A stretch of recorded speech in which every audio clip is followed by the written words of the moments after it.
दरम्यान या सगळ्या प्रकरणी एक महत्त्वाची अपडेट हाती येते। महादेव मुंडे यांच्या पत्नी ज्ञानेश्वरी मुंडे यांनी गंभीर आरोप केला। आरोपी कोण आहेत हे पोलिसांना माहिती आहे। पोलीस निरीक्षक सानप आणि इतर कॉन्स्टेबलचे सीडीआर काढावेत अशी मागणीही त्यांनी केली।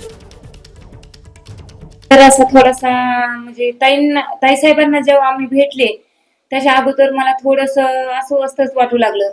मग तर ताई साहेबांना भेटल्याच्या नंतर थोडंसं आशेचा किरण अजून जास्त दिसला, कारण त्यांनी माझ्या देखत एसपी सरांना कॉल करून बोलल्या। थोडा आशेचा किरण माझा वाढलेला आहे की आरोपी तात्काळ सापडतील। आरोपीच्या दारात सानप सर आरोपीच्या दारात गेलते। मग हे आरोपी माहिती होते ना सानप सरांना। मग सानप सरांचे पुन्हा जिथे इथे जे कॉन्स्टेबल आहेत लहान मोठे ते सगळ्यांचे सीडीआर काढा ना। मग सीडीआर काढल्याच्या नंतर आरोपी तर तात्काळ सापडतील आणि तात्काळ अटक करून टाका आरोपीला। आरोपी अटक केल्याच्या नंतर काहीच राहणार नाही ना। म्हणजे पोलीस यंत्रणेला माहिती आहेत आरोपी, म्हणजे ते आरोपीच्या दारात गेले त्यांना कॉल आले, म्हणजे पोलीस यंत्रणेला आरोपी माहित आहे तेव्हाच दारात गेलते ना। माझं एवढंच आहे की न्याय द्या आणि आरोपी अटक करून टाका।